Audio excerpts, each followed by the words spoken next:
little while longer, which you might say would lead to satisfaction. Guaranteed. Yeah, absolutely. And while you can't always get what you want, sometimes you can get what you need, which would be like this.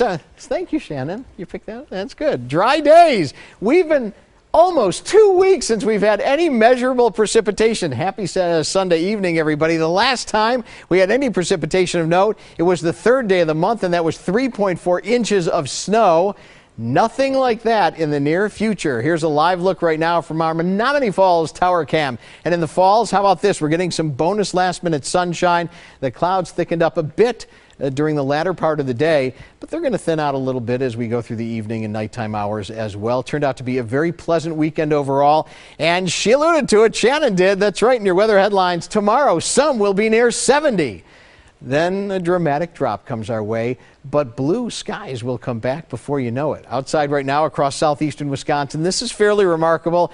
61 degrees just off to our southwest in Janesville. It's flirting with 60 in Green Lake and around our viewing area, mid to upper 50s. In fact, near 60 degrees in Milwaukee, 59 degrees in Milwaukee, also in Kenosha, 58 in Racine. A little onshore breeze, though, keeping things chilly right along the lake in Port and Sheboygan, where temperatures remain much cooler in the mid to upper 40s. 57 for you fine folks joining us in Fondy and also in West Bend. That's a significant change from just 24 hours ago. We're up a few degrees, and we're going to continue in the upward direction on nice southwesterly breezes right now, anywhere between 10 to 15 miles an hour. Though those winds will die off, the general flow will persist, and we'll tap into some of these temperatures off to our west. Check it out, my friends. 76 right now. The Spirit of 76 in Sioux Falls, South Dakota. 78 in Omaha, Nebraska. 73 in Wichita, Kansas, and 60s just off to our west, flirting with 70 right now in the Twin Cities, 69 degrees there. Here's a look at our computer model of future temperatures. We barely dip down at all overnight tonight. We'll start the day tomorrow with low to mid 40s and then rapidly ramp up to near 70 degrees by late in the day in Waukesha and Burlington, for instance, and Lake Geneva, Beaver Dam, and Watertown and Whitewater. You could perhaps touch near 70 degrees, while we'll remain a little cooler along Lake Michigan shoreline, and then much cooler behind a frontal boundary by Tuesday. Our highs only in the 40s. Here's a look at our satellite and radar combination across the upper Midwest. Disturbance off to our west, helping to increase the clouds.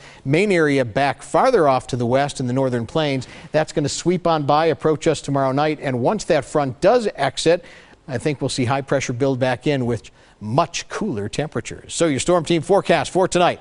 Look for partly to mostly cloudy skies. It'll be breezy but still warm, with temperatures barely falling off to the middle 40s. Then for tomorrow, on our Monday, kicking off the new work week, with partly to mostly cloudy skies, even warmer readings, averaging near 67 degrees in Milwaukee County, but touching 70 or better inland. Here comes your Storm Team 4 7-day forecast, and get ready, my friends, because the big drop comes on St. Patty's Day.